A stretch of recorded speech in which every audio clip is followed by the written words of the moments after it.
नमस्कार मंडळी, श्री स्वामी समर्थ. स्वागत आहे तुमचं माझ्या यूट्यूब चॅनलवरती. आजचा दिवस तुम्हा सर्वांना खूप छान सुखाचा समाधानाचा जाऊ देत हीच मी स्वामींच्या चरणी प्रार्थना करते आणि आजच्या या नवीन व्हिडिओला सुरुवात करते. पण त्या अगोदर तुम्ही माझ्या चॅनलवरती जर नवीन असाल तर चॅनलला पण लगेच सबस्क्राईब करा आणि कमेंटमध्ये श्री स्वामी समर्थ लिहायला अजिबात विसरू. उद्या म्हणजे 17 एप्रिल शुक्रवारचा दिवस आणि या दिवशी चैत्र अमावस्या आलेली आहे. चैत्र महिन्याच्या कृष्ण पक्षातील शेवटचा दिवस म्हणजे चैत्र अमावस्या असं म्हटलं जातं. या अमावस्येला दर्श अमावस्या आणि भूताडी अमावस्या असंही काही ठिकाणी म्हटलं जातं. अमावस्या हा काळ खूप पवित्र मानला जातो, कारण या दिवशी चंद्र पूर्णपणे अदृश्य असतो आणि वातावरणात एक वेगळीच शांत आध्यात्मिक ऊर्जा निर्माण झालेली असते. आपल्या सनातन धर्मात प्रत्येक महिन्यात अमावस्या येते, पण प्रत्येक अमावस्येचं महत्त्व वेगळं असतं. त्यात चैत्र अमावस्या ही विशेष मानली जाते, कारण या महिन्यातच चैत्र नवरात्री, श्रीरामनवमी, गुढीपाडवा आणि हनुमान जयंती असे अनेक महत्त्वाचे सण साजरे केले जातात. त्यामुळे या अमावस्येला अधिकच खास महत्त्व प्राप्त झालेलं आहे. या दिवशी स्नान, दान, जप आणि पूर्वजांना स्मरण करणं हे अत्यंत शुभ मानलं जातं आणि आत्मशुद्धीसाठी हा दिवस खूप योग्य मानला जातो. तर या चैत्र अमावस्येची सुरुवात गुरुवारी रात्री 8:11 होत आहे आणि समाप्ती शुक्रवारी संध्याकाळी 5:21 होणार आहे. त्यामुळे 17 एप्रिल शुक्रवार या दिवशीच ही अमावस्या पाळली जाणार आहे. धार्मिक मान्यतेनुसार अमावस्येच्या दिवशी पितरांचे जग पृथ्वीच्या अधिक जवळ येते असं मानलं जातं आणि या दिवशी श्रद्धेने केलेले तर्पण, श्राद्ध, दान आणि स्नान यामुळे आपल्या पूर्वजांच्या आत्म्याला शांती मिळते असंही सांगितलं जातं. तर जे लोक अमावस्येच्या दिवशी आपल्या पूर्वजांचे मनापासून स्मरण करतात आणि त्यांची पूजा करतात, त्यांना त्यांच्या जीवनात सुख, शांती आणि समृद्धीचा अनुभव येतो. तसेच या दिवशी स्नानाला विशेष महत्त्व दिलं जातं. जर या दिवशी एखाद्या पवित्र नदीत किंवा तीर्थक्षेत्री जाऊन स्नान केलं तर पितृदोष कमी होतो आणि इच्छा मनोकामना पूर्ण होतात असं मानलं जातं. पण प्रत्येकाला तीर्थक्षेत्री जाऊन स्नान करणं शक्य होत नाही आणि म्हणूनच आज मी तुम्हाला एक सोपा असा उपाय सांगणार आहे, जो तुम्ही घरच्या घरी करू शकता. या चैत्र अमावस्येला अंघोळीच्या पाण्यात एक विशेष वस्तू टाकून स्नान केल्यास तुमच्या आयुष्यातील नकारात्मक ऊर्जा कमी होण्यास मदत होऊ शकते, अडचणी कमी होऊ शकतात आणि मनाला शांती मिळू शकते. तर या उपायाबद्दल कोणती वस्तू वापरायची आहे आणि कोणत्या वेळेत स्नान करायचं आहे याची सविस्तर माहिती आजच्या व्हिडिओमध्ये मी तुमच्यासोबत शेअर करणार आहे. त्यामुळे व्हिडिओ हा स्किप न करता शेवटपर्यंत नक्की पहा, जेणेकरून तुमच्यापर्यंत योग्य ती माहिती पोहोचेल. आणि तुम्ही माझ्या चॅनलवरती जर नवीन असाल तर चॅनलला पण लगेच सबस्क्राईब करा आणि बेल आयकॉनला सुद्धा प्रेस करा, म्हणजे मी जेव्हा कधीही नवीन व्हिडिओज अपलोड करेन त्याचं नोटिफिकेशन सर्वात आधी तुम्हाला मिळेल आणि तुमचा एकही व्हिडिओ हा मिस होणार नाही. तसेच हाय बटन देखील क्लिक करा. तर आजच्या या व्हिडिओमध्ये मी तुम्हाला एक अतिशय सोपा पण प्रभावी असा उपाय सांगणार आहे आणि हा उपाय तुम्हाला शुक्रवारी 17 एप्रिल या दिवशी सकाळीच करायचा आहे. शक्य असेल तर ब्रह्ममुहूर्तावरती उठून स्नान करताना हा उपाय करणं अधिक चांगलं मानलं जातं. पण जर ते शक्य नसेल तर तुम्ही जेव्हा आंघोळ करता, म्हणजे ज्या वेळेमध्ये तुम्ही आंघोळ करता त्या वेळेमध्ये सुद्धा तुम्ही हा उपाय करू शकता. फक्त मी सांगणार आहे, एक साधी वस्तू अंघोळीच्या पाण्यात टाकून तुम्हाला स्नान करायचं आहे. असं मानलं जातं की अमावस्येच्या दिवशी या पाण्याने स्नान केल्याने आपल्या हातून कळत न कळत झालेली छोटी मोठी चुकीची कर्म किंवा पाप कमी होण्यास मदत होते आणि जेव्हा आपल्या आतली नकारात्मकता हळूहळू दूर होऊ लागते तेव्हा आपलं मन, शरीर, आत्मा अधिक शांत, स्वच्छ आणि हलकं वाटायला लागतं. तुम्ही अनेकदा अनुभवलं असेल की कधी कधी आयुष्यात अचानक अडचणी वाढतात, कामात अडथळे येतात, मन अस्वस्थ राहतं किंवा कोणीतरी नजर लावल्यासारखं वाटतं.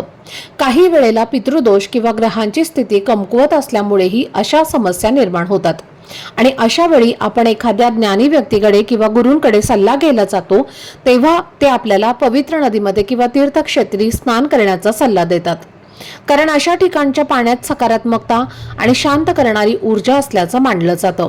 पण प्रत्येकाला अशा ठिकाणी जाणं शक्य नसतं आणि म्हणूनच काही सोपे उपाय सांगितले जातात, ज्यामुळे आपल्या घरच्या घरीच त्या पवित्र स्नानाचा अनुभव आपण घेऊ शकतो आणि त्याच उद्देशाने हा उपाय सांगितला जातो. कारण योग्य भावनेने आणि श्रद्धेने केलेला छोटासा प्रयत्न देखील मनाला समाधान देतो आणि आयुष्यात सकारात्मक बदल घडवायला मदत करू शकतो. काही लोकांच्या आयुष्यात सतत अडचणी येत राहतात, मेहनत करूनही योग्य फळ मिळत नाही, पैसा येतो पण तो टिकत नाही आणि मनातल्या इच्छा पूर्ण होत नाहीत. अशा वेळी मन अधिकच अस्वस्थ होतं आणि तसेच काही वेळेला आपण आपल्या आजूबाजूला असेही लोक असतात जे समोरून चांगले वागतात आणि मागून अडथळे निर्माण करतात. त्यामुळे मनात भीती आणि असुरक्षितता निर्माण होऊ शकते आणि म्हणूनच अशा काळात मन शांत ठेवण्यासाठी आणि सकारात्मक राहण्यासाठी असे साधे उपाय उपयोगी ठरू शकतात. हा उपाय तुम्ही श्रद्धेने केल्यास मनातील भीती, नकारात्मक विचार आणि ताण कमी होण्यास मदत होऊ शकते. तसेच आपल्यामध्ये आत्मविश्वास वाढतो आणि आपल्याला परिस्थितीला अधिक स्थिरपणे आपण सामोरं जाऊ शकतो. आणि म्हणूनच हा उपाय घरातील लहानांपासून ते मोठ्यांपर्यंत सर्वांनी करायचा आहे. फक्त मनात श्रद्धा आणि सकारात्मक भावना ठेवणं हे सर्वात जास्त महत्त्वाचं आहे. उपाय करण्यासाठी तुम्हाला उद्या सकाळी म्हणजेच शुक्रवारी लवकर उठायचं आहे. उठल्यानंतर तुम्हाला सर्वप्रथम अंघोळीचं पाणी काढायचं आहे. अंघोळीचं पाणी काढल्यानंतर त्या अंघोळीच्या पाण्यामध्ये तुम्हाला सगळ्यात महत्त्वाची आणि पहिली वस्तू टाकायचं आहे ते म्हणजे गंगाजल. तर पहा, आपण पवित्र गंगेवरती जाऊन स्नान करू शकत नाही, पण एक चमचाभर गंगाजल जेव्हा तुम्ही अंघोळीच्या पाण्यामध्ये टाकता तेव्हा ते साधारण पाणी राहत नाही, तर त्यामध्ये एक दैवी सकारात्मक ऊर्जा निर्माण होते. ते पाणी पवित्र होते आणि म्हणूनच थोडंसं गंगाजल टाकायचं आहे. आता हे गंगाजल जर तुमच्याकडे पवित्र गंगेचं नदीचं पाणी असेल तर ते तुम्ही टाकलं तरी सुद्धा चालणार आहे. आणि जर ते तुमच्याकडे नसेल तर जिथे कुठे पूजा साहित्य मिळतं तिथे फक्त तुम्हाला 25 रुपयांना एक बॉटल मिळेल आणि ती तुम्हाला आणायची आहे आणि त्यातलं गंगाजल तुम्हाला अंघोळीच्या पाण्यामध्ये टाकायचं आहे. त्यानंतर पुढची वस्तू आहे ते म्हणजे कुशागवत. तर पहा, हे कुशागवत जे आहे तर ते आपल्या पितरांना समर्पित असतं आणि चैत्र अमावस्येला कुशागवत टाकून स्नान करणं म्हणजे पूर्वजांच्या तृप्तीसाठी उत्तम मानलं जातं. त्यामुळे प्रखर पितृदोष जो आहे तर तो दूर होतो. आता हे कुशागवत नक्की कुठे मिळेल, तर जिथे कुठे पूजा साहित्य मिळतं तिथेच तुम्हाला एक कुशागवत जे आहे तर ते मिळून जाईल. तर हरकत नाही, पण तुम्हाला जर समजा भेटलं तर तुम्ही नक्कीच टाका आणि नाही भेटलं तर तुम्ही स्किप केलं तरीही चालेल. त्यानंतर पुढची वस्तू आहे ते म्हणजे काळं मीठ. आता पहा, आपल्या घरामध्ये अनेक प्रकारची मीठं असतात, जसं की सैंधव मीठ असतं, बारीक पांढरं मीठ असतं, खडे मीठ असतं किंवा काळं मीठ सुद्धा असतं. पण जर अमावस्येला काळं मीठ टाकून स्नान केलं तर आपल्यामध्ये असणारी नकारात्मकता, घरात असणारी नकारात्मकता जी आहे तर ती दूर होते. आणि म्हणून जर तुमच्याकडे काळं मीठ असेल तर थोडंसं चिमूटभर टाका. काळं मीठ नसेल तर तुम्ही खडे मीठ सुद्धा टाकू शकता. आणि जर तुमच्याकडे तेही टाकायला नसेल तर तुम्ही आपल्याकडे जे आपण स्वयंपाकघरामध्ये वापरतो ते तुम्ही बारीक मीठ टाकलं तरीही चालेल. त्यानंतर पुढची वस्तू आहे ते म्हणजे काळे तीळ. तर पहा, पितरांच्या शांतीसाठी, शनिदोष कमी करण्यासाठी, नजरबाधा, पितृदोष दूर करण्यासाठी काळे तीळ आवर्जून अंघोळीच्या पाण्यामध्ये टाकावेत. त्यामुळे आपल्या जीवनातील अनेक समस्या ज्या आहेत तर त्या कमी होतात. आणि अमावस्येला काळे तीळ टाकून स्नान करायचं आहे. पांढरे तीळ जे आहे तर ते आपल्याला अजिबात वापरायचं नाहीत. आणि नंतर तुम्हाला त्या पाण्याने स्नान करायचं आहे. स्नान करत असताना ओम पितृदेवताय नमः, ओम पितृदेवताय नमः या मंत्राचा जप करायचा आहे. स्नान करून झाल्यानंतर तुम्हाला एक खूप महत्त्वाची गोष्ट करायची आहे. तर तुम्हाला काय करायचं आहे, एका कलशामध्ये शुद्ध पिण्याचं पाणी भरायचं आहे, म्हणजे स्वच्छ पिण्याचं पाणी भरायचं आहे. त्यामध्ये थोड्याशा अक्षदा, लाल फूल टाकायचं आहे आणि हे जे जल आहे तर ते सूर्यदेवाला अर्पण करायचं आहे. त्यानंतर दक्षिण दिशेकडे तोंड करून पूर्वजांना हे जल अर्पण करायचं आहे. जेव्हा पूर्वजांना तुम्ही जल अर्पण करणार आहे तेव्हा त्या पाण्यामध्ये तीळ, कुशागवत आणि पाणी घालून तुम्हाला हे जे जल आहे तर ते अर्पण करायचं आहे. तर हे करणं अत्यंत शुभ मानलं जातं. पण पूर्वजांना जल अर्पण करण्याआधी सूर्यदेवाला जल अर्पण करायचं आहे आणि त्यानंतर तुम्हाला तुमच्या देवघरातल्या देवांची विधिवत पूजा अर्चा करून घ्यायची आहे. धूप दीप अगरबत्ती लावून वातावरण प्रसन्न करायचं आहे. आणि या दिवशी आपल्या देवघरातील देवांना सुद्धा शांत केलं जातं, म्हणजे पंचामृताने देवावरती अभिषेक केला जातो, देवघर स्वच्छ केलं जातं. तुम्हालाही जर तुमचे देव स्वच्छ करायचे असतील तर ते तुम्ही नक्कीच या चैत्र अमावस्येला करू शकता. त्याचबरोबर या दिवशी जेव्हा तुम्ही घरातील फरशी पुसणार आहे तेव्हा फरशी पुसण्याच्या पाण्यामध्ये सुद्धा थोडंसं गोमूत्र, अर्धा लिंबू पिळायचा आहे आणि थोडंसं गंगाजल टाकायचं आहे आणि या पाण्याने तुम्हाला फरशी स्वच्छ करायची आहे. त्यामुळे आपल्या घरात असणारी इडापिडा नकारात्मक ऊर्जा जी आहे तर ती दूर होते। त्याचबरोबर या अमावस्येच्या दिवशी संध्याकाळी पिंपळाच्या झाडाखाली मोहरीच्या तेलाचा दिवा तुम्हाला लावायचा आहे। दिवा लावताना चुकूनही आपल्या हा झाडाला स्पर्श होणार नाही याची काळजी घ्यायची आहे आणि हा एक दिवा तुम्हाला पिंपळ वृक्षाखाली आवर्जून लावायचा आहे, कारण या पिंपळ वृक्षामध्ये आपल्या पूर्वजांचा वास असतो आणि त्यांच्या शांतीसाठी, त्यांना प्रसन्न करून घेण्यासाठी हा दिवा तिथे आपल्याला लावायचा आहे। तसेच तुमच्या घराजवळ शनी मंदिर असेल तर त्या दिवशी शनिदेवाला आवर्जून काळे तीळ, निळी फुलं आणि तेल अर्पण करायचं आहे।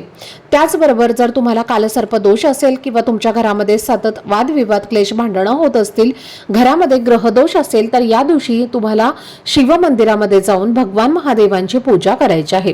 त्यामुळे कालसर्प दोष, ग्रहदोष असेल किंवा तुमचे काही ग्रह कमकुवत असतील म्हणजेच वीक असतील तर यासारख्या समस्या ज्या आहेत तर त्या दूर होतात। या अमावस्येच्या दिवशी तुम्हाला चुकूनही तामसिक भोजन म्हणजेच मांसाहार, मासे, मद्यपान जे आहे तर ते अजिबात करायचं नाही, कारण ही चैत्र अमावस्या आहे। चैत्र म्हणजे आपल्या कुलदेवीला समर्पित असणारा हा महिना होता आणि महिन्याचा शेवटचा दिवस म्हणजे अमावस्या आहे आणि म्हणूनच चुकूनही यासारख्या पदार्थांचं सेवन तुम्ही करू नका। त्याचबरोबर या दिवशी आपल्या घरामध्ये चुकूनही वाद घालू नका आणि कोणाचाही अपमान देखील करू नका। या अमावस्येच्या रात्री निर्जन ठिकाणी किंवा स्मशानाजवळ जाणे टाळा, कारण या दिवशी नकारात्मक ऊर्जा ही जास्त असते। त्याचबरोबर या दिवशी होईल तेवढं दान तुम्हाला आवर्जून करायचं आहे। तर पहा, चैत्र महिना जो असतो तर तो खूप उष्ण असतो आणि त्यामुळे या महिन्यामध्ये जलदान करणं हे खूप शुभ मानलं जातं। जर तुम्ही एखाद्या तहानलेल्या व्यक्तीला पाणी दान केलं तर पूर्वज जे आहे तर ते आपले प्रसन्न होतात, कारण आपले पूर्वज हे पाण्याच्या ठिकाणी वास्तव्य करतात आणि त्यामुळे त्यांचा आशीर्वाद जर तुम्हाला प्राप्त करून घ्यायचा असेल तर तुम्ही आवर्जून पाण्याचं दान करायचं आहे। तर अशा पद्धतीने हे जे काही उपाय आहेत, या ज्या काही सेवा आहेत तर त्या तुम्हाला उद्या चैत्र अमावस्येला करायच्या आहेत। तर ही अत्यंत महत्त्वाची माहिती मला तुमच्यासोबत शेअर करायची होती। आजचा हा व्हिडिओ जर तुम्हाला आवडला असेल, माहितीपूर्ण वाटला असेल तर व्हिडिओला लाईक करा, चॅनलवरती नवीन असाल तर चॅनलला सबस्क्राईब करा आणि हा व्हिडिओ आपल्या मित्रपरिवारासोबत जास्तीत जास्त शेअर करा। चला तर मग भेटूया पुढच्या व्हिडिओमध्ये। तोपर्यंत सर्वांना श्री स्वामी समर्थ। धन्यवाद।